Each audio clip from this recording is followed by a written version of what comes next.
ముందుగా తండ్రి అయిన దేవునికి కృతజ్ఞతాస్తుతులు. అదే విధముగా కూడి ఉన్న మీ అందరికీ కూడా మరొకసారి ప్రభు నామమున వందనాలు తెలియజేస్తూ ఉన్నాం. మనము గత కొద్దిగా కాలము నుంచి ఆదివార సమయమున ఉదయకాలమున ప్రసంగి గ్రంథాన్ని చదువుతూ ఉన్నాం.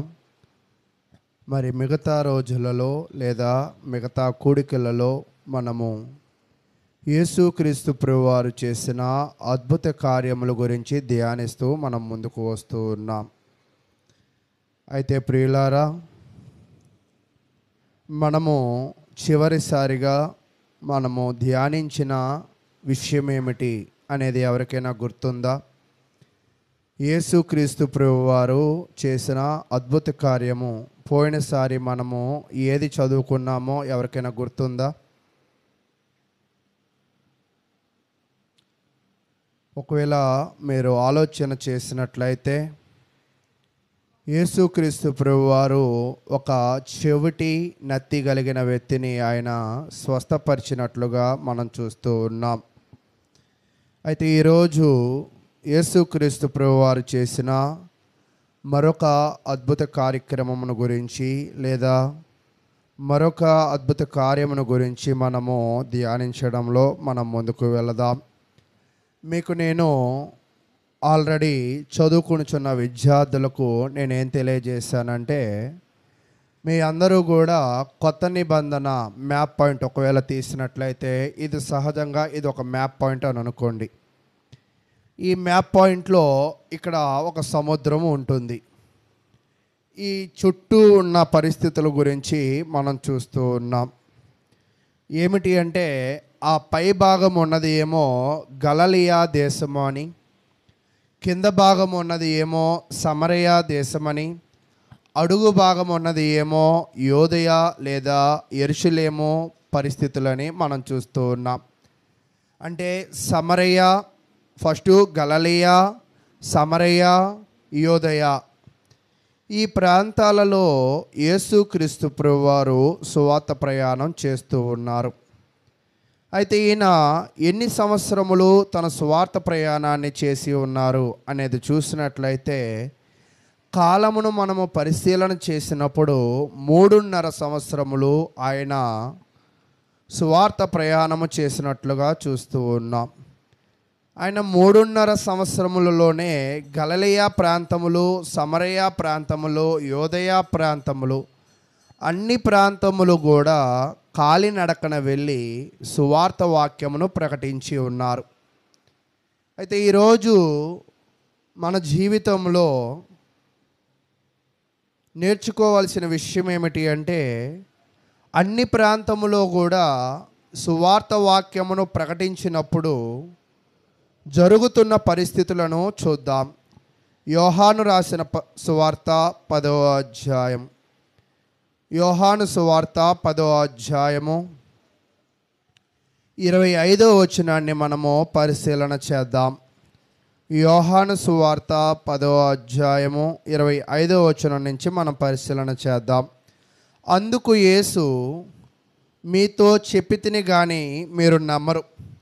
అంటే సమరయ, యోదయ, గలిలయ ప్రాంతాలలో ఆయన సువార్త పరిచర్య చేసిన తరువాత అనేకులు ఆయనను నమ్మిన వాళ్ళు ఉన్నారు, అనేకులు ఆయనని నమ్మని వారు కూడా ఉన్నారు.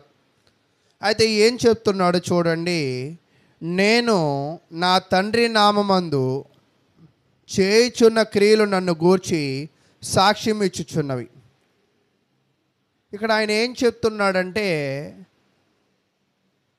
నేను మీతో చెప్పినవి మీరు నమ్మరు కానీ నేను చేసిన క్రియలు నన్ను గూర్చి గొప్పతనాన్ని తెలియజేస్తూ ఉన్నాయి అని చెప్తూ ఉన్నాడు. మీరు కూడా చూడండి, కోర్టులో ప్రవేశం చేసిన తర్వాత నోటి మాటతో పాటు సాక్ష్యాధారాలు కావాలి. యేసుక్రీస్తు గొప్పవాడని దేవుని మాటల ద్వారా హెచ్చరించినప్పుడు అనేకులు ఏం చేయలేదంట, నమ్మలేదు. కానీ యేసుక్రీస్తు గొప్ప కార్యాలు చేసినప్పుడు ఆ గొప్ప కార్యాలు ఏం చెప్తున్నాయంటే, ఈయన గొప్పవాడని చెప్పుచూ ఉన్నాయి. కింద చెప్తూ ఉన్నాడు 26వ వచనంలో, అయితే మీరు నా గొర్రెలలో చేరిన వారు కారు గనుక మీరు నమ్మరు. అంటే ఇప్పుడు చదువుతున్న వచనాలు దేని గురించి చెప్పబడుతున్నాయో మీకు అర్థమవుతుందా? నమ్మిన వారి గురించి చెప్పబడుతుందా? నమ్మని వారి గురించి చెప్పబడుతుందా? నమ్మని వారు. ఈరోజు యేసుక్రీస్తు ప్రభు వారిని ఇప్పుడు కాదు, ఆయన కంటి ముందు ఉన్నప్పుడు గొప్ప కార్యాలు చేసినప్పుడే నమ్మని వారు ఉన్నారు. ఈరోజు క్రైస్తవులుగా జీవిస్తూ కూడా యేసుక్రీస్తు మీద పూర్తిగా ఆధారపడిన వ్యక్తులు కూడా ఉన్నారు. ఈరోజు మనం ఏమి నేర్చుకోవాలి అంటే, మన జీవితంలో మనము బలముగా ఆయనను నమ్మేవారిగా ఉండాలి. నువ్వు ఆయనను నమ్మిన వాడివైతే అక్కడ ఏమంటున్నాడంటే 26వ వచనంలో, అయితే మీరు నా గొర్రెలలో చేరిన వారు కారు. మనము ఆయన మాట నమ్మామంటే మనము ఎవరి గొర్రె పిల్ల అవుతామంటే ఆయన యొక్క గొర్రె పిల్లము అవుతాం. ఒకవేళ మనము ఆయన మాట వినలేకపోతే ఆయన గొర్రె పిల్లము మనము కాము. అదేంటండి, భూమి మీద చాలా జంతువులు ఉన్నాయి కదా, కుక్క, నక్క, కుందేలు, చాలా పిల్లి, ఇలాంటివి ఉన్నాయి కదా. యేసుక్రీస్తు ప్రభువారు కేవలము గొర్రెతో మాత్రమే ఎందుకు పోల్చాడు? గొర్రెతో మాత్రమే ఎందుకు పోల్చాడంటే, మీరు చూడండి, గొర్రె మేక రెండు ఉంటాయి కదా. వీటి స్వభావాలు ఒకవేళ చూస్తున్నట్లయితే మేక ఎప్పుడు కూడా తన మెడను బాగా ఎత్తి చూస్తూ నడుస్తూ ఉంటుంది. గొర్రె తల దించుకుని నడుస్తుంది. తల దించుకుంటే ఎలా కళ్ళు కనపడతాయి, ఎలా దారి కనపడిద్ది అంటే, దాని ముందు ఎవరు వెళ్తారో దాని ముందు వాడిని చూసిద్ది, దాని వెనకాల ఉన్న కాపరి మాట కూడా వినిద్ది. అంటే గొర్రెలో ఉండే స్వభావం ఏమిటి అంటే, ముందు వాటిని చూస్తూ వెనక వ్యక్తి ఆధీనములో వెళ్ళబడుతుంది. అలాగే మనము యేసుక్రీస్తు మాట వినిన వాళ్ళమైతే మనము ఏమి చేయాలి అంటే, మన కాపరి అయిన క్రీస్తు ఆధీనంలో మనము నడవాలి. ఇక్కడ చాలామంది జనాలు ఎలాగో లేరంటే క్రీస్తు ఆధీనంలో లేరు. క్రీస్తు ఆధీనంలో ఎందుకు లేరు అంటే, వారు ఆయనను ఏం చేయలేదంట, నమ్మలేదు.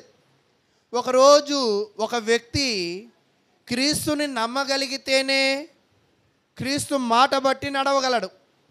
నేను ఒక చిన్న ఉదాహరణ తెలియజేసి నేను కొంచెం ముందుకు వెళ్తాను. ఏంటంటే, నేను కొంచెం కడుపులో నొప్పితో మీ ఇంటికి వచ్చాను అని అనుకుందాం. కొంతమంది పూర్వం చేసిన వైద్యాలు ఉంటాయి కదా, జీలకర్ర వేసి నీళ్ళలో మరిగించి ఇచ్చారు. ఇచ్చినప్పుడు అది నేను తాగాను అనుకోండి, మిమ్మల్ని నేనేం చేసినట్టు? నమ్మినట్ట నమ్మనట్ట? ఒకవేళ నేను అది తాగలేదనుకోండి, ఏం చేసినట్టు? నమ్మనట్టు. యేసుక్రీస్తుని నమ్మడము అంటే ఏమిటి అంటే, చాలామంది ఏమనుకుంటారంటే, చర్చికి రావడం, బైబిల్ ఇంట్లో పెట్టుకోవడం, బొట్టు తీసేయడం, కొంగు వేసుకోవడం అని అనుకుంటూ ఉంటారు. కానీ దేవుడు వాక్యం ఏం చెప్తుంది అంటే, ఆయనను నమ్మడము అంటే ఏమిటి అంటే, ఆయన ఆధీనంలో మనము జీవించడం. అందుకే అక్కడ ఏం చెప్తున్నాడంటే, అయితే మీరు నా గొర్రెలలో చేరిన వారు కారు. ఆయన నమ్మిన వారే ఆయనను చేరుకోగలరు. ఆయనను నమ్మిన వారే ఆయన ఆధీనంలో ఉండగలరు. ఆయనను నమ్మిన వారే ఆయన కొరకు జీవించగలరు. మనము క్రీస్తు కొరకు జీవించడం లేదు అంటే మనం ఆయనను ఏం చేసినట్టు కాదు, నమ్మినట్టు కాదు. ఈరోజు అనేక మంది ప్రార్థనలకు వస్తూ ఉంటారు, అనేక మంది వాక్యము వింటూ ఉంటారు, కానీ అందరూ నమ్మినట్టు కాదు. ఎవరు మాత్రమే నమ్మినట్టు అంటే, ఆయన గొర్రెలలో చేరిన వారు, ఆయన మాటకు అన్ని విషయాలలో లోబడిన వారు. కింద ఇంకొంచెం వివరణ ఇస్తూ ఉన్నారు. నమ్మడం అంటే ఏమిటి, చేరడము అంటే ఏమిటి అంటే 27వ వచనం, నా గొర్రెలు. నమ్మితే ఏం చేస్తారో తెలుసా, చేరితే ఏమి చేస్తారో తెలుసా, నా గొర్రెలు నా స్వరము వినును. ఈరోజు ప్రార్థనలకు వచ్చి దేవుని వాక్యమును వినకుండా నిర్లక్ష్యం కలిగిన వాళ్ళు కూడా ఉన్నారు. కానీ వాళ్ళు ఏమనుకుంటారంటే నేను ప్రార్థనకి వెళ్ళాను అని అనుకుంటూ ఉంటారు. చాలామంది ప్రార్థనకి వెళ్ళి వింటూ ఉంటారు కానీ గుర్తుపెట్టుకోలేరు. వాళ్ళు కూడా ఏమనుకుంటారంటే నేను ప్రార్థనకి వెళ్ళాను అని అనుకుంటూ ఉంటారు. కానీ నిజమేమిటి అంటే ప్రార్థనకి వెళ్ళిన గొర్రెలు అంటే క్రైస్తవులు ఏం వినాలంట? ఆయన స్వరము వినాలి, అంటే ఆయన మాటలు వినాలి. అంటే వినిన వాళ్ళు మాత్రమే ఏమవుతారంటే ఆయనను నమ్మిన వాళ్ళు అవుతారు. వినిన వారు మాత్రమే ఏమవుతారంటే ఆయనతో చేర్చబడిన వాళ్ళు అవుతారు. తర్వాత నేను వాటి నెరుగుదును. ఈరోజు మన చుట్టాలలోనే కొంతమంది మన మేలు కోరే వాళ్ళు ఉంటారు, మన కీడు కోరే వాళ్ళు కూడా ఉంటూ ఉంటారు.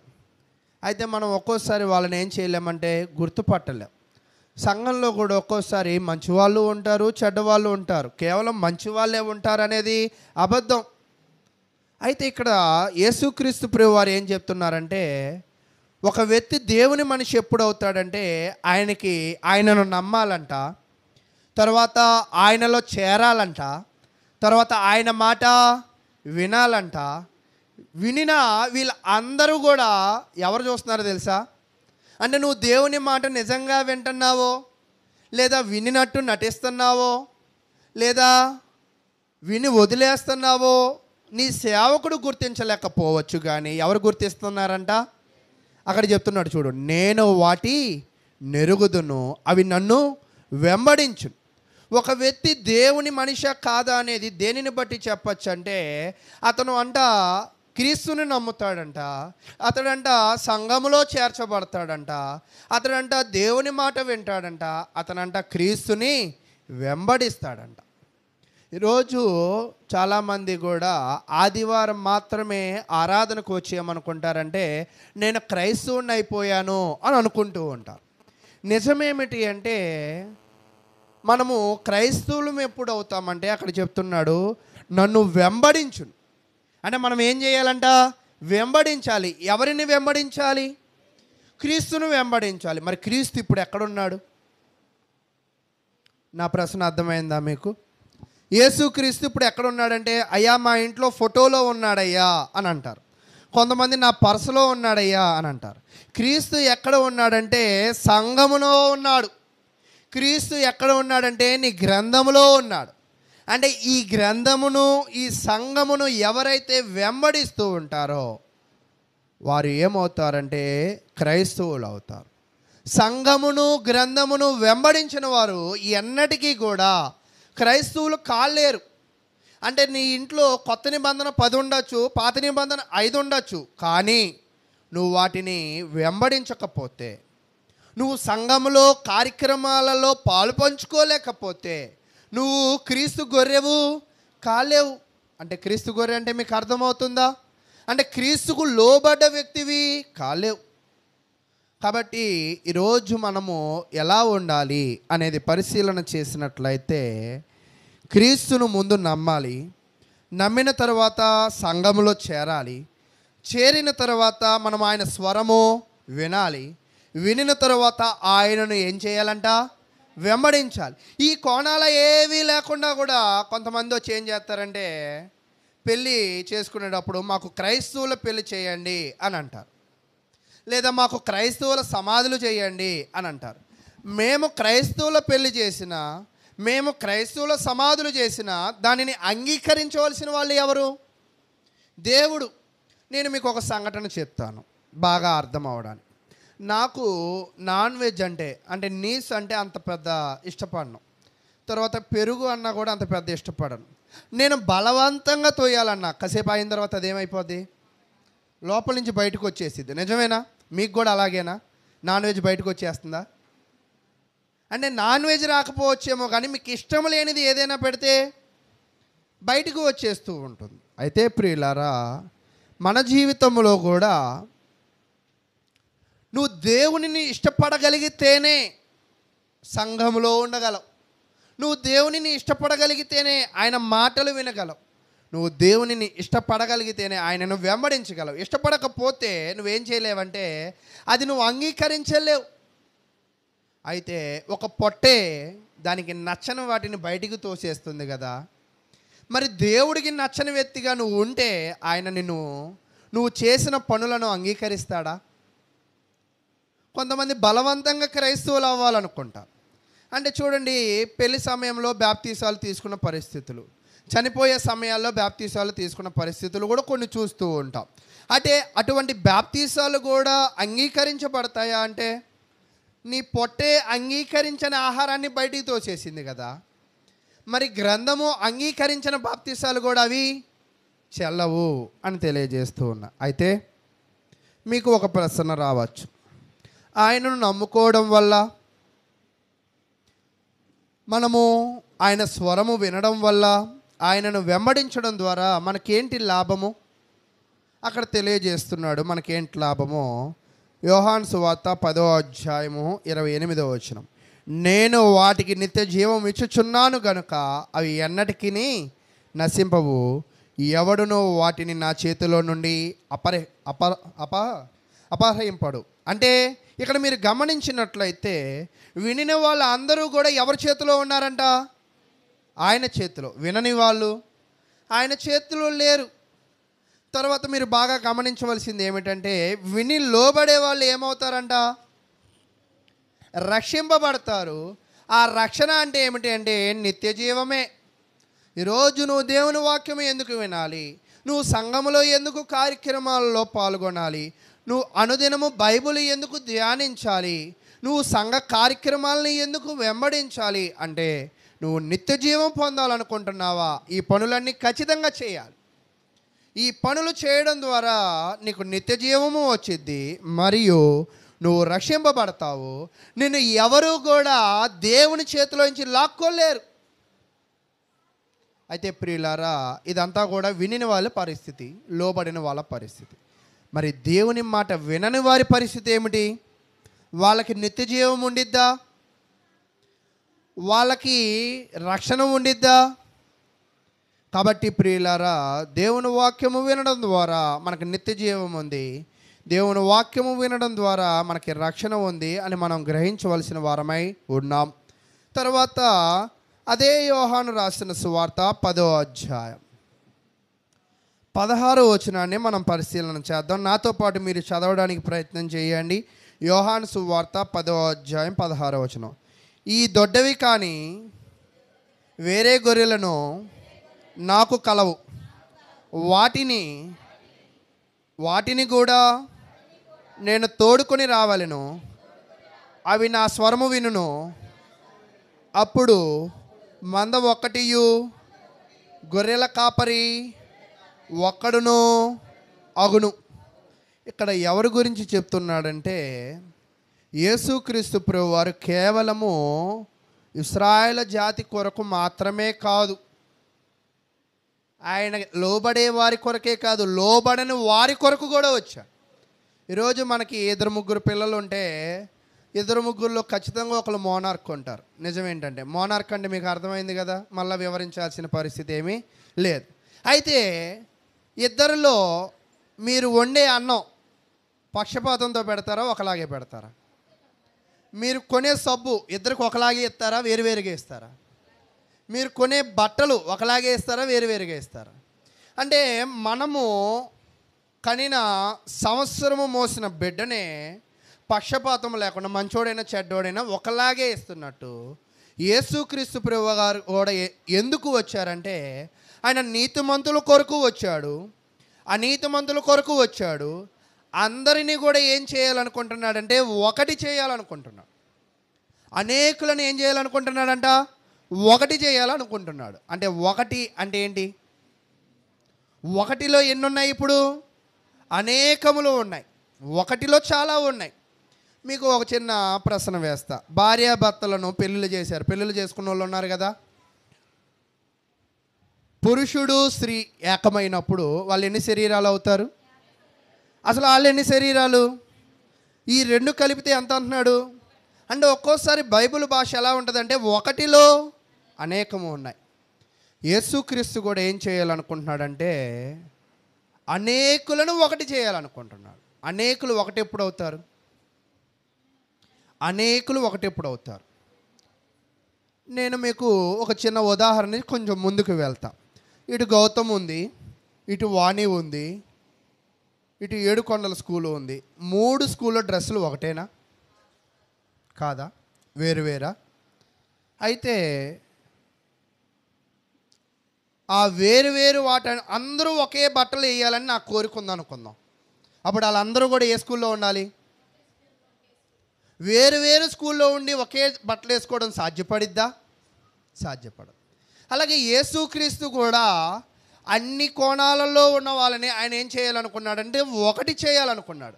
అంటే వీళ్ళందరూ ఒకటి అవ్వాలంటే వాళ్ళు ఒక స్కూల్లో జాయిన్ అవ్వాలి. ఒక రకంగా మన భాషలో అందరూ ఒకటి అవ్వాలంటే ఒక స్కూల్ ఏమిటంటే సంఘం.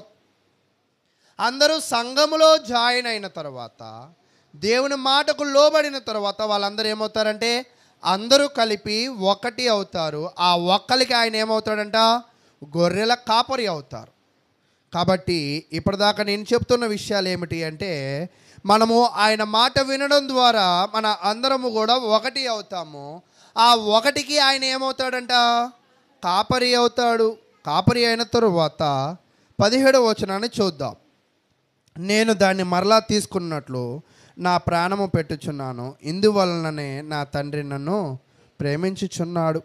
అంటే వీళ్ళందరూ ఒకటి కావాలి అంటే, వీళ్ళందరూ కూడా ఒక చోట చేర్చబడాలి అంటే, వీళ్ళందరూ కూడా క్రీస్తు మాటకు లోబడాలి అంటే ఆయన ఏమి చేయవలసిన అవసరం ఉన్నది అంటే ప్రాణము పెట్టవలసిన అవసరము ఉన్నది.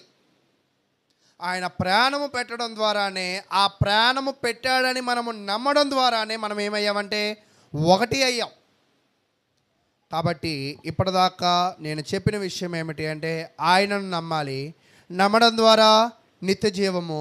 ఆ నిత్య జీవం ఎక్కడ ఇస్తాడంటే సంఘములో చేరిన వారిని. ఆ సంఘములో చేరాలి అంటే మనం ఆయనను ఏం చేయాలంట? విశ్వసించాలి, వెంబడించాలి అని తెలియజేస్తూ ఉన్నా. అయితే ఇప్పుడు యేసుక్రీస్తు చేసిన అద్భుత కార్యం ఏమిటి అనే దానిలోకి మనము వెళదాం. అయితే ఇప్పుడు అనేకులను ఆయనను వెంబడిస్తున్నారంటే ఆయనను నమ్మారంట, నమ్మలేదంట? నమ్మారు. అందరూ ఒకటైనట్ట, వేరుగా ఉన్నట్ట? ఒకటైనట్టే. అయితే చూడండి, మత్తయి సువార్త 15వ అధ్యాయం. మత్తయి సువార్త 15వ అధ్యాయము 32వ వచనాన్ని చదువుకుంటూ ముందుకు వెళ్దాం. మత్తయి సువార్త 15వ అధ్యాయము 32వ వచనాన్ని చదువుకుందాం.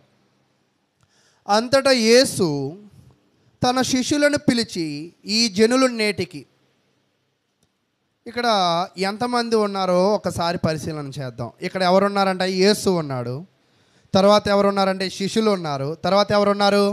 జనులు ఉన్నారు. మళ్ళా చూద్దాం. చూడండి, ఎవరున్నారు? మొదట యేసు ఉన్నాడు, తర్వాత శిష్యులు ఉన్నారు, తర్వాత జనులు ఉన్నారు. అంటే ఇక్కడ 3 వర్గాలు ఉన్నాయి. అయితే ఈ 3 వర్గాలు అక్కడ చూసినట్లయితే పిలిచి, నేటికి 3 దినముల నుండి నా యొద్ద నున్నారు. అంటే యేసుక్రీస్తు దగ్గర శిష్యులే కానీ జనులే కానీ ఆయన దగ్గర ఎంతకాలం ఉన్నారంట? 3 రోజుల నుంచి ఉన్నారు. అయితే ఈ 3 రోజులు వీళ్ళు ఎక్కడ ఉన్నారు? ఈ 3 రోజులు వాళ్ళు ఏం చేస్తూ ఉన్నారు? ఈ 3 రోజులు ఏ పనితో అక్కడ ఉన్నారు అనేది చూసినట్లయితే, ఈ 3 రోజులు వాళ్ళు ఒక కొండ మీద ఉన్నారు. ఎక్కడ కొండ అంటే, మీకు మళ్ళా కొత్త నిబంధన పాలస్తీనా పటం ఉండిద్ది కదా, యోర్దాను నది ఉండిద్ది. యోర్దాను నది దగ్గర ఇక్కడ గలిలయ సముద్రం అని ఉండిద్ది. ఆ గలిలయ సముద్రము దగ్గరలో ఒక కొండ మీద ఉన్నారు. ఎవరు? యేసుక్రీస్తు, శిష్యులు, జనులు. ఈ 3 కలిసి ఒక చోటే ఉన్నారు. అయితే ఎంతకాలం ఉన్నారంట? 3 రోజులు ఉన్నారు. ఈ 3 రోజులు వాళ్ళకి ఏమీ లేవంటే తిండి తిప్పలు లేవు. తిండి తిప్పలు లేకుండా ఏం చేస్తున్నారు అక్కడ? తిండి తిప్పలు లేకుండా ఏం చేస్తున్నారంటే మీకు పోయిన వారమే చెప్పాను. వీళ్ళందరూ కూడా అక్కడ ఉండడానికి గల కారణం ఏమిటి అంటే, యేసుక్రీస్తు ఉన్నాడు, శిష్యులు ఉన్నారు. యేసు ఉన్న దగ్గర శిష్యులు ఉండడం న్యాచురల్. కానీ జనులు ఎందుకు వచ్చారంటే, ఆ జనులు రోగిష్ఠులు. ఎవరండి? రోగిష్ఠులు. ఈ రోగిష్ఠులందరూ కూడా వాళ్ళ దగ్గర ఉన్న రోగాలు పోగొట్టుకోవడానికి, ఆ రోగాలను స్వస్థత పొందడానికి, జరుగుతున్న స్వస్థతలను చూడడానికి, స్వస్థతను వాళ్ళ స్వజనులకు ఇవ్వడానికి వాళ్ళు ఏం చేశారంటే 3 రోజులు అక్కడే ఉన్నారు. అయితే ప్రియులారా, నిజముగా మనకి కూడా ఏదైనా లాభము జరుగుతుంది అంటే ఖచ్చితంగా మనం కూడా ఏం చేస్తాం? తిండి తిప్పలు మానుకుని ఉంటూ ఉంటాం. నిజమేనా కాదా? అయితే మీకు గుర్తుందో లేదో నాకు తెలియదు, 2004 ఆ ప్రాంతంలో అటు ఇల్లులు తీశారు. ఆ ఇల్లులు తీసినప్పుడు ఒక ఒక రైటర్ వచ్చి, పలానా సత్యనారాయణ ఇది మీ ఇల్లా, కరెంటు బిల్లు చూపించు అని సత్యనారాయణ పేరు రాసేసుకుని వెళ్ళిపోతారు. ఒకవేళ లేకపోతే రాయరు. ఈరోజు వస్తున్నారు రాసేవాళ్ళు అని మీకు తెలిసిందనుకో, ఇప్పుడు మీరేం చేస్తారు? వచ్చినప్పుడు ఫోన్ చేయి, పని మానుకుని వస్తాను, ఇప్పుడు పనికి వెళ్ళిపోతున్నా అని అంటారా? అనరా? ఎందుకు? ఇల్లు అవసరంగా. అంటే ఏదైనా మనకి అవసరం అనుకుంటే మనం ఏం చేయాలి? మన పనులన్నీ పక్కన పెట్టాలి. మన పనులు మనం పక్కన పెట్టట్లేదు అంటే ఇది అవసరం ఉందనా లేదనా? అవసరం లేదని.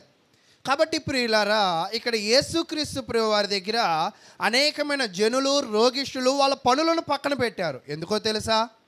వాళ్ళ రోగాలకి స్వస్థత కావాలని ఆశపడ్డారు. అయితే ఏం జరిగిందో ముందుకు వెళ్దాం. వారి తినడానికి ఏమీ లేదు. అయితే గనుక వారి మీద కనికర పడుచున్నాను. ఎవరు కనికర పడుతున్నారంటండి? యేసుక్రీస్తు కనికర పడుతున్నారు. ఇదే వచనము మరొక దగ్గర ఉంటుంది, ఆ విషయాన్ని చూపిస్తాను. మార్కు సువార్త 8వ అధ్యాయం. మార్కు సువార్త 8వ అధ్యాయము 1వ వచనాన్ని చూద్దాం. ఆ దినములలో మరొకసారి బహుజనులు కూడి రాగా, అక్కడ బహుజనులు అని చెప్పలే కానీ ఇక్కడ ఏం చెప్పాడంట? బహుజనులు ఎక్కడ కూడి వచ్చారంట?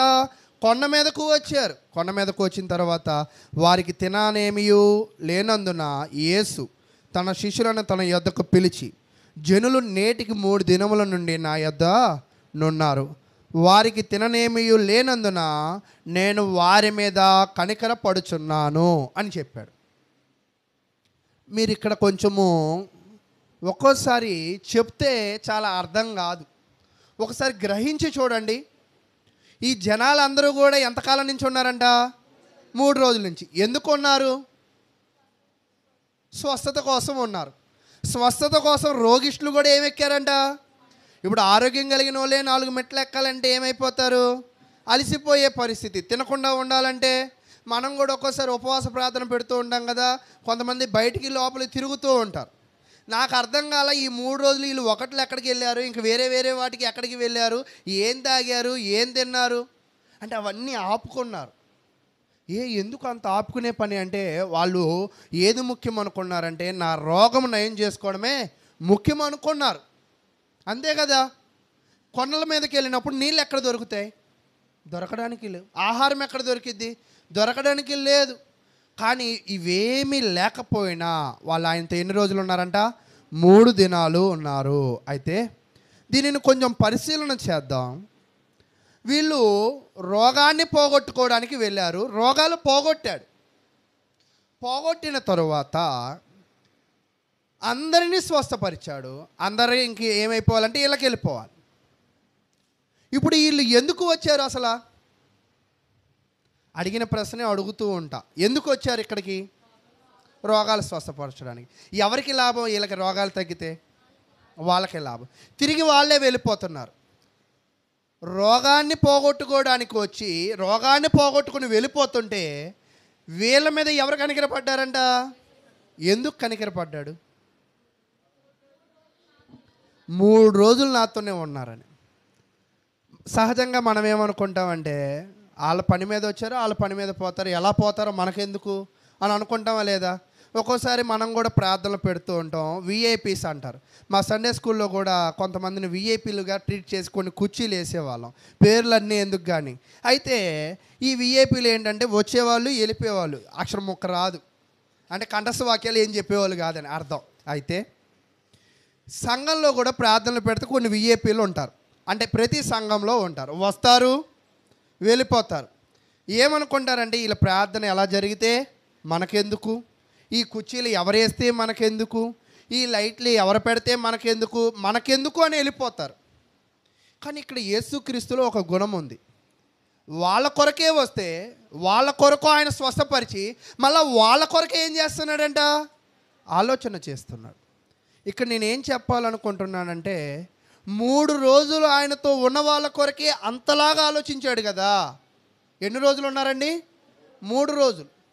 మరి మనము బాప్తిసము పొందిన నుంచి ఇన్ని రోజులు ఆయనతో ఉంటున్నాం కదా.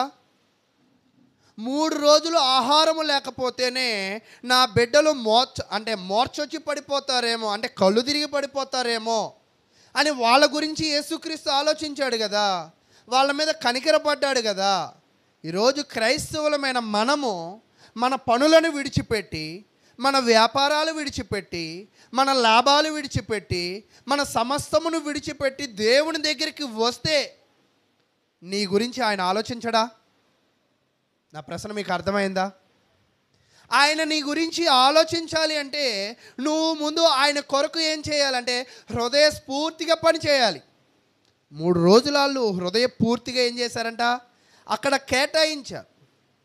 అంటే నేనేం చెప్పాలనుకుంటున్నానంటే, నువ్వు దేవుని వాక్యము వినడమేనా, దేవునిని వెంబడించడమేనా, దేవునితో జీవించడమేనా హృదయస్ఫూర్తిగా చెయ్యి. నువ్వు ఏదో నష్టపోయావు అనుకుంటున్నావు కదా, ఏదో ఇబ్బంది పడుతున్నావు నువ్వు అనుకుంటున్నావు కదా, నీ ఇబ్బందులు సమస్తము ఆయనకు తెలుసు. ఒక మాట చెప్తూ ఉంటాడు, తన ప్రియులు నిద్రించుచుండగా వారికి ఆయన ఇచ్చుచున్నాడు. అంటే ఏంటో తెలుసా? మనం నిద్రపోతున్నప్పుడే తన బిడ్డలకు ఆయన ఏం చేస్తాడంట? ఆహారం ఇస్తూ ఉంటాడంట. కావాల్సిన సమస్తమును. అది ఎవరికి మాత్రమే? మీకు తెలుసో లేదో నేను ఒక విషయం చెప్పి మళ్ళీ కొంచెం ముందుకు వెళ్తా. సినిమా టికెట్లకి ఇప్పుడంటే కొంచెం లైన్లు ఏమీ లేవు, కానీ అంటే కొంతకాలం 20 ఏళ్ళ క్రితం పురుషులు, స్త్రీలు, పిల్లలు అని ఉండేవి. తెలుసా మీ అందరికీ? తీసుకున్నారు ఎప్పుడైనా?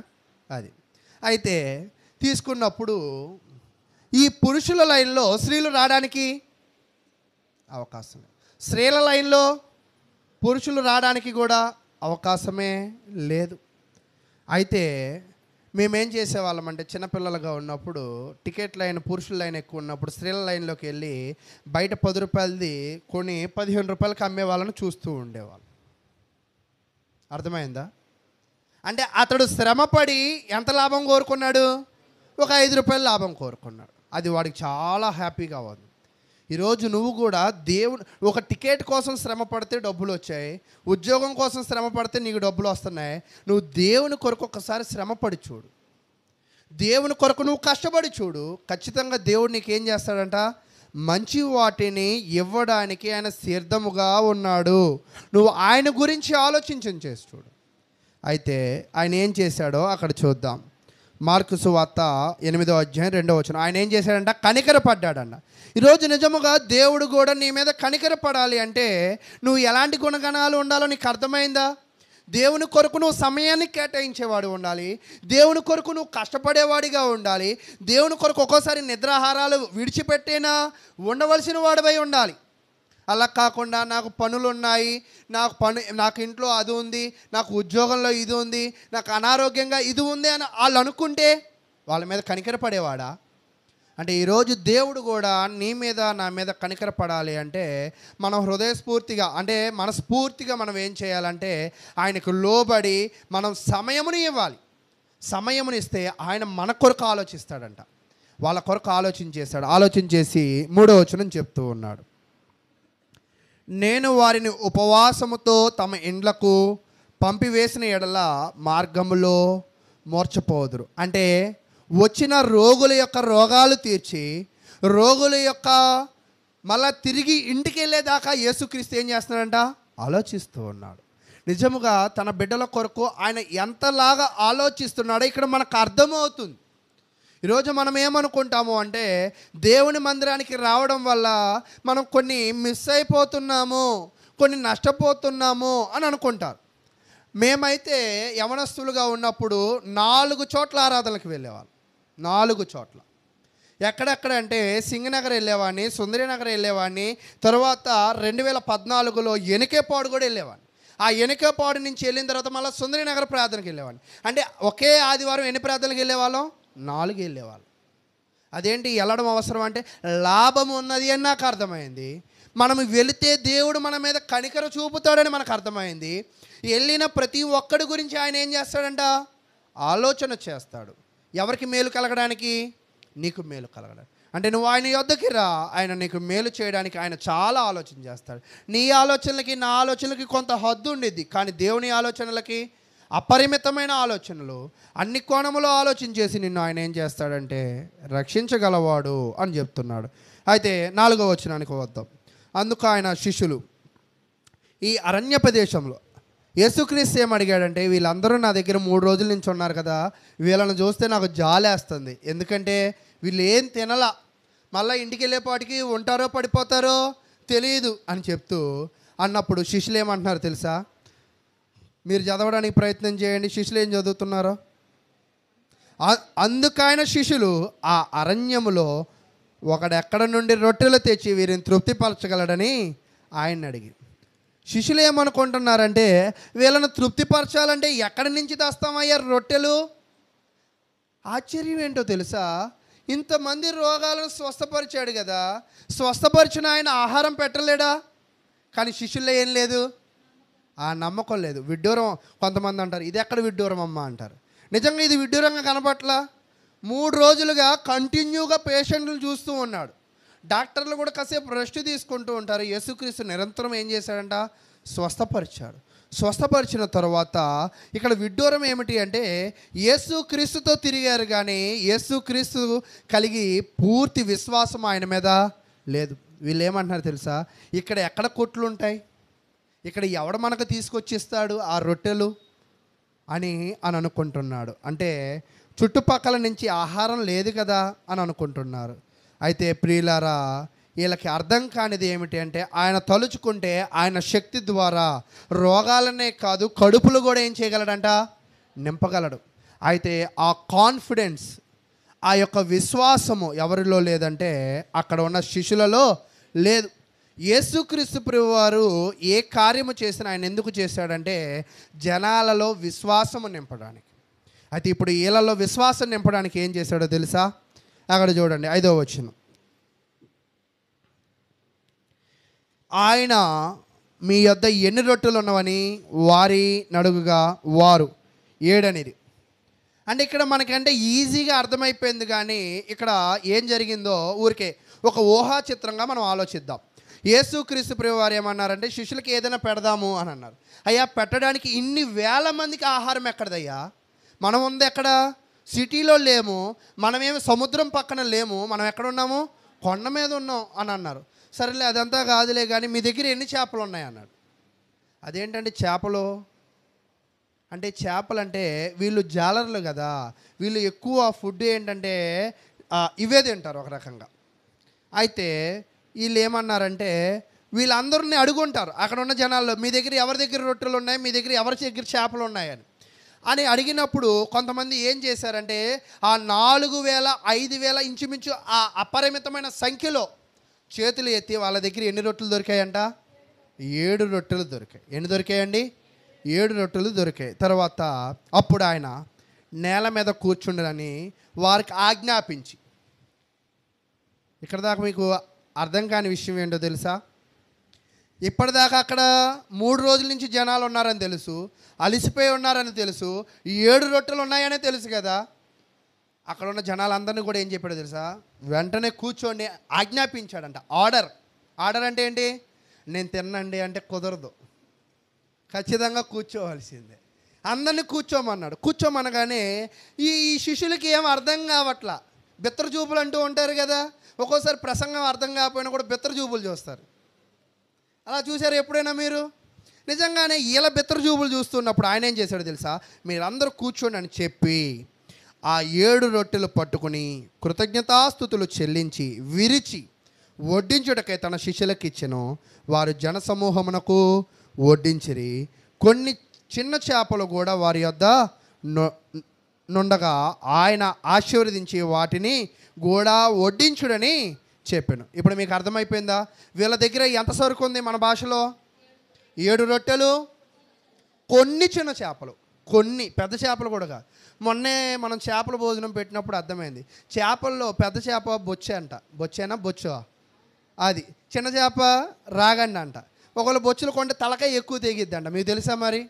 అది ఇక్కడ మన భాషలో అర్థమైతే వీళ్ళ దగ్గర పెద్ద చేపలు లేవు, చిన్న చేపలే ఉన్నాయి. అయితే ప్రియులారా, మీకు ఇక్కడ ఇంకో ప్రశ్న అర్థం కావాలి. ఈ పచ్చి చేపలా ఎండి చేపలా?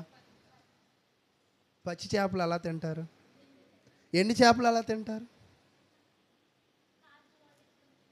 పచ్చి చేపలు తినడానికి లేదు, ఎండి చేపలు తినడానికి లేదు. అంటే ఇక్కడ మనకు అర్థం కావాల్సింది అంటే తినడానికి కావాల్సిన రొట్టెలు, ఆ చేపల కూర అనేది వీళ్ళు తెచ్చుకున్నారని మనం అర్థం చేసుకోవాలి. అంతేనా? పచ్చి చేపలు తినగలిగిన వాళ్ళు ఎవరైనా ఉన్నారా? పచ్చిగుడ్డు తాగలం, కానీ పచ్చి చేపలు మనం తినడానికి సాధ్యపడదు. అయితే ప్రియులారా, ఇప్పుడు మీకు లెక్క అర్థమైంది. వీళ్ళ దగ్గర ఉన్న సరుకు ఏంటంటే 7 రొట్టెలు, కొన్ని చేపలు. ఎంతమందిని కూర్చోమన్నాడు కింద అంటే ఇక్కడ కింద చెప్తున్నాడు 9వ వచనం. భోజనము చేసిన వారు ఇంచుమించు 4000. అంటే 7 రొట్టెలు, కొన్ని చిన్న చేపలు ఎంతమందికి కూర్చోపెట్టి భోజనం పెట్టాడంట? 4000 మందికి పెట్టాడంట, ఇంచుమించు. అయితే ప్రియులారా, ఇక్కడ మనం నేర్చుకోవలసిన విషయం ఏమిటో తెలుసా? దేవుడు ఆయన మనలను ఆశీర్వదిస్తే ఎండిన భూమిలు కూడా పచ్చబారడానికి అవకాశం ఉంటుంది. కరువులు కూడా మనకేమవుతుందంటే సమృద్ధిని కలగచేసింది. 4000 మందికి ఎక్కడి నుంచి తెస్తాము అని అన్నారు కదా వీళ్ళే. వీళ్ళతోనే ఏం చేశాడంట? పని చేయించాడు. ఆశ్చర్యం ఏంటంటే ఒక్కోసారి టెక్నిక్స్ స్కూల్లో కూడా వాడతారు. నన్ను కూడా 3వ తరగతిలో లేచి క్లాస్ చూడరా అన్నారు. అంటే క్లాస్ చూసే బాధ్యతలు ఎక్కువగా ఎవరికి అప్పచెప్తారంటే బెస్ట్ స్టూడెంట్కి అప్పచెప్తారు. మనం ఆ స్టూడెంట్ లిస్టులో లేవు. నన్ను ఎందుకు నిలవబెట్టారంటే ఆ తర్వాత చెప్పారు, అల్లరి చేసేవాడి నువ్వే కదా, నువ్వు అంటే నువ్వు ఉంటే ఎవడు అంటే. అలాగే ఒక్కోసారి అవిశ్వాసులతోనే పని చేస్తే వాళ్ళు ఏం నేర్చుకుంటారంట? విశ్వాసం. కాబట్టి ప్రియులారా, యేసుక్రీస్తు ప్రభువారు బోధ, స్వస్థత, ఆయన బ్రెయిన్ స్ట్రాటజీ మొత్తము కూడా ఈ యొక్క ఊహా చిత్రంలో మనం ఆలోచన చేస్తే ఆయన గొప్ప వ్యక్తిగా, గొప్ప దేవుడిగా మనకు కనపడుతున్నాడు. అయితే ఈ 7 రొట్టెలు, కొన్ని చిన్న చేపలు అంతమందికి ఎలా పంచగలిగాడు అంటే అక్కడ 6వ వచనంలో చెప్తున్నాడు, రొట్టెలు పట్టుకుని కృతజ్ఞతాస్తుతులు చెల్లించి ఏం చేశాడంటండి? ఎవరికి చెల్లించి ఉంటాడు? దేవునికంటే తండ్రికి. ఈరోజు నీ జీవితంలో కూడా ఇక్కడ ఈ నేర్పించాలనుకున్న కొన్ని పాఠాలు మనం తెలుసుకుని ఈ వాక్యాన్ని మనం ముగించేద్దాం. ముందుగా దేవుడు అంటే యేసుక్రీస్తు ప్రభువారు వాళ్ళ మీద ఏం పడ్డాడు చెప్పండి? కనికరం పడ్డాడు. అంటే యేసుక్రీస్తు ప్రభువారు వాళ్ళకి ఏమి నేర్పించాలనుకుంటున్నాడు అంటే కనికరము అనే పాఠము చెప్పాలనుకున్నాడు. అంటే వాళ్ళ అందరినీ చూసి, ఆకలితో ఉన్నవారిని, దాహముతో ఉన్నవారిని చూసి మనం కూడా ఏం పడాలి అంటే యేసుక్రీస్తు కనికర పడ్డాడు కదా, అంటే మనము కూడా ఏం చేయాలంట? కనికర పడాలి. ఎవరి ఎడలా? ఆకలితో ఉన్న వాళ్ళని, దప్పికతో ఉన్న వాళ్ళని. కానీ మనం ఎవరి మీద మాత్రమే కనికర పడతాము అంటే మన చుట్టాల మీద మాత్రమే. ఈరోజు వందనాలు కూడా చూడండి, సేవకుడు మాత్రమే చెప్తాడు, సంఘస్థులు అందరికీ చెప్పుకుంటారా? కానీ మనం ఏం చేయాలంటే ఏ పనైనా కూడా పలానా వ్యక్తికి మాత్రమే చేయకూడదు, అందరికీ చేయాలి. అయితే యేసుక్రీస్తు ఇక్కడ ఏం చేయాలనుకున్నాడంటే కనికరం అనే పాఠం నేర్పించాలనుకున్నాడు. వాళ్ళకి నేర్పించాలంటే చూపించాడు. వాళ్ళ మీద ఆయన ఏమయ్యాడంట? కనికర పడ్డాడు. కనికరపడి జనాలకి కూడా ఏం నేర్పించాడంటే మీరు కూడా కనికర పడండి అని చెప్పాడు. ఓకేనా? అయితే కనికర పడాలి అంటే మనం ఎవరి మీద కనికర పడాలి మనం నేర్చుకోవాల్సింది.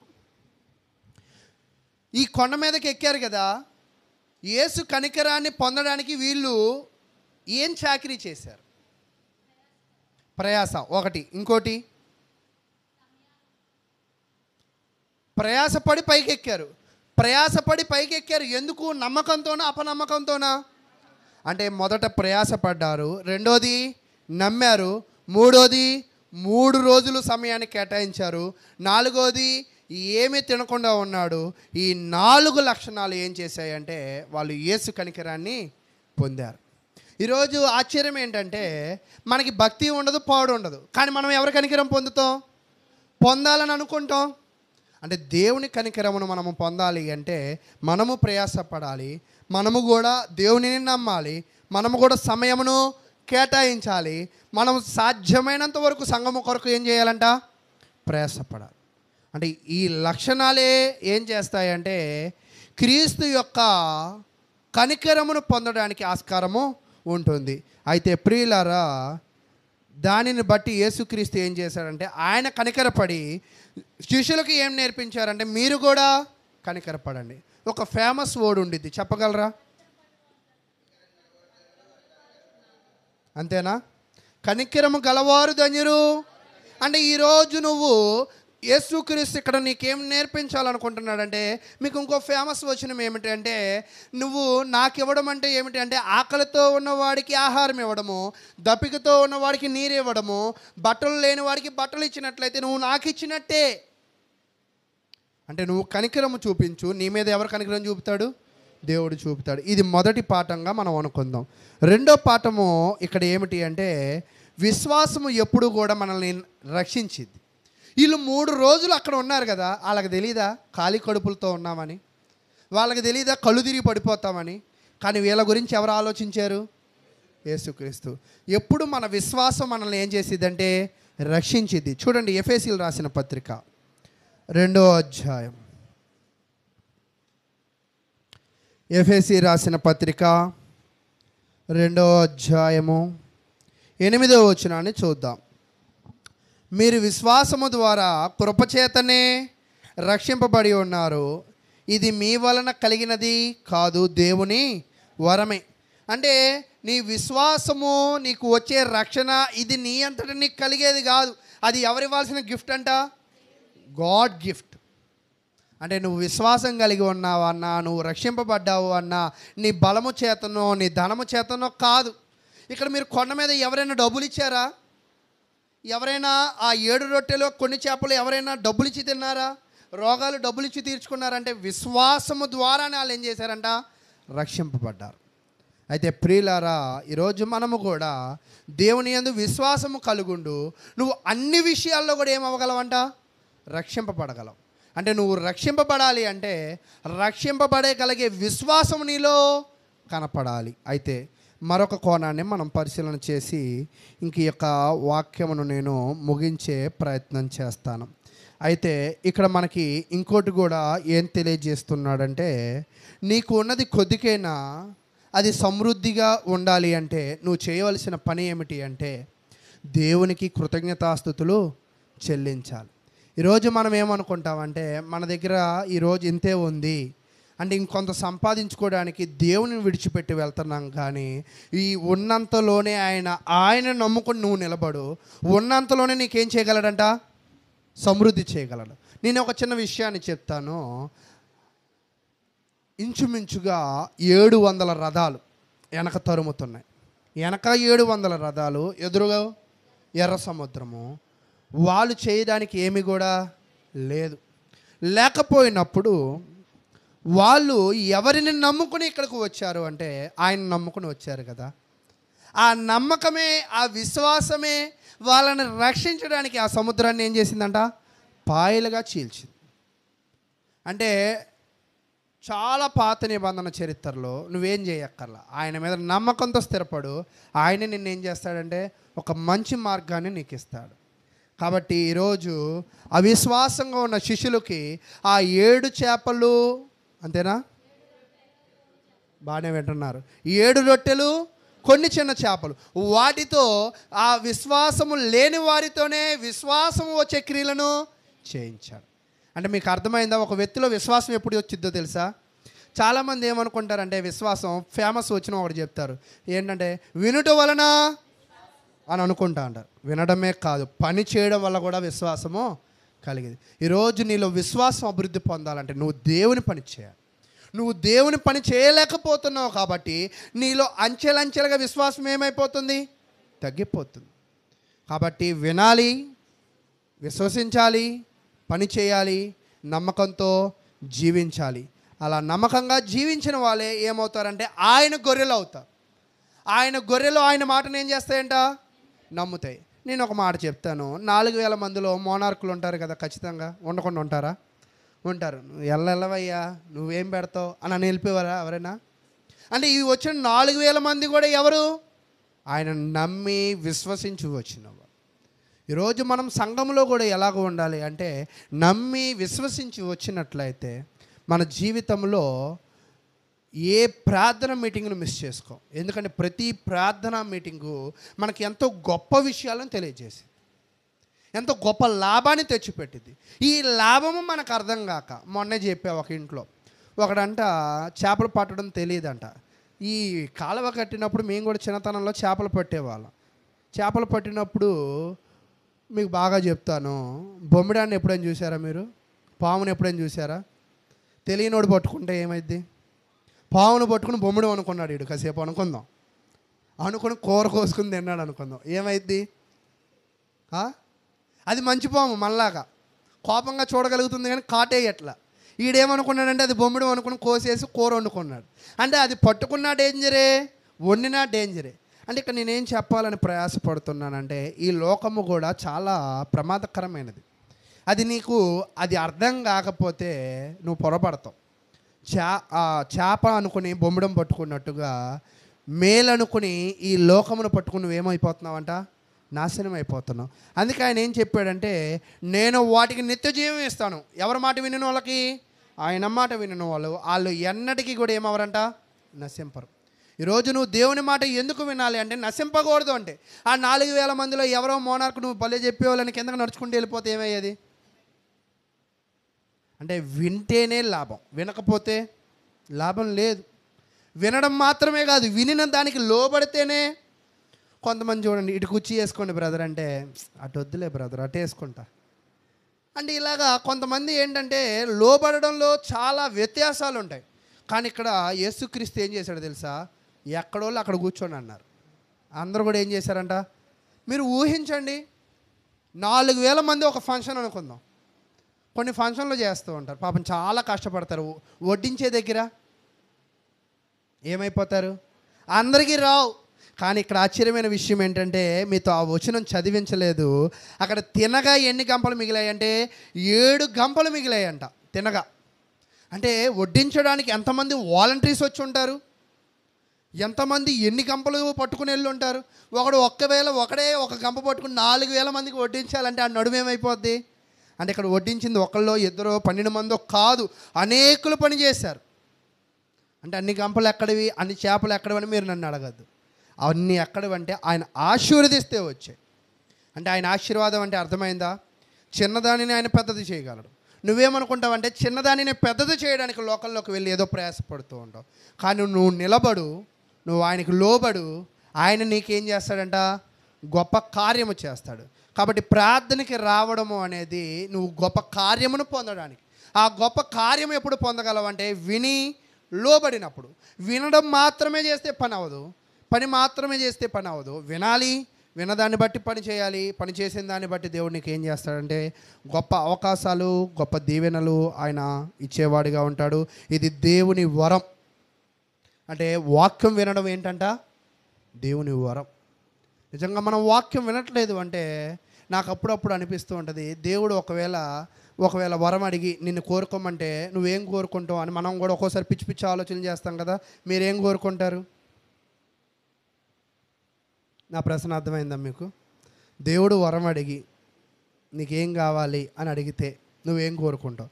కుష్ఠరోగి వచ్చి కుష్టి పోగొట్టుకోవాలనుకున్నాడు. తర్వాత గుడ్డు అయినా గుడ్డి పోగొట్టుకోవాలనుకున్నాడు. నత్తి అయినా నత్తి పోగొట్టుకోవాలనుకున్నాడు. దేవుడు వచ్చి వరం ఇస్తే నువ్వేం అడుగుతావు? చూసా, సందేహంలో ఉన్నాం. క్రైస్తవులు అడగవలసిన వరం ఏంటంటే పరలోకము కావాలి. అంటే మనకి దాని మీద దృష్టి లేదు కాబట్టి వెంటనే మనకేం రావట్లా? ఆన్సర్ రావట్లా. కొంతమంది ఇట్టే పట్టేస్తారు కొన్ని. అంటే కొంతమంది ఆవులిస్తే పేగులు ఎక్కెడతా అంటారు. ఏ విషయాల్లో? ఆ జ్ఞానం ఉంటే. అలాగే క్రైస్తవులకు ఏ జ్ఞానం ఉండాలి? దేవుని దగ్గర ఏం అడగాలో జ్ఞానం ఉండాలి. అంటే మనం చూసావా, 3 సార్లు అడిగినా లాయర్ లాగా ఎవరు అన్నారు అని 3 సార్లు అడిగినా కూడా నేనున్నానని కూడా ఎవరు చెప్పట్లా. అంటే మీకు అర్థమవుతుందా? మనం వచ్చి కూర్చుంటున్నాం కానీ మన దృష్టి దేని మీద లేదంట? ఆ పరలోకం మీద లేదు. ఏదో అయ్యాము. ఆ బాలసుందరం గారు, యేసుపాదం గారు, అనిల్ గారు మునగమన్నారు, మునిగాం. వచ్చినప్పుడు వస్తాం, రాకపోతే మా వాళ్ళు మమ్మల్ని ఏం అడగరు, అయితే ఏంటి అని అనుకుంటూ ఉంటారు. కానీ ప్రతి క్రైస్తవుడి యొక్క దృష్టి దేని మీద ఉండాలంట? పరలోకం మీద ఉండాలని తెలియజేస్తూ ఎంతో ఓపికగా విన్న మీ అందరికీ ప్రభు నామమున వందనాలు తెలియజేస్తున్నా. కాబట్టి ప్రియులారా, యేసుక్రీస్తు నుంచి మీరు కనికరం పొందాలంటే మీరు ఇతరుల మీద కనికరం చూపించాలి. మీరు విశ్వాసం కలిగి ఉండాలంటే దేవుని కార్యక్రమాల్లో పాలు పంచుకోవాలి. ఆ విశ్వాసాన్ని అభివృద్ధి పరచుకోవాలంటే దేవుని వాక్యమును వినాలి. ఈ వినడం వల్ల ఎప్పుడు కూడా నీకు మేలే జరిగింది. 4000 మంది యేసు మాట విన్నారు కాబట్టి స్వస్థపడ్డారు, కడుపులు నింపుకున్నారు, తృప్తిపరచబడ్డారు. అలాగే మీరు మీ కుటుంబాలు ఆశీర్వదింపబడాలని కోరుకుంటూ ముగిస్తూ ఉన్నాను.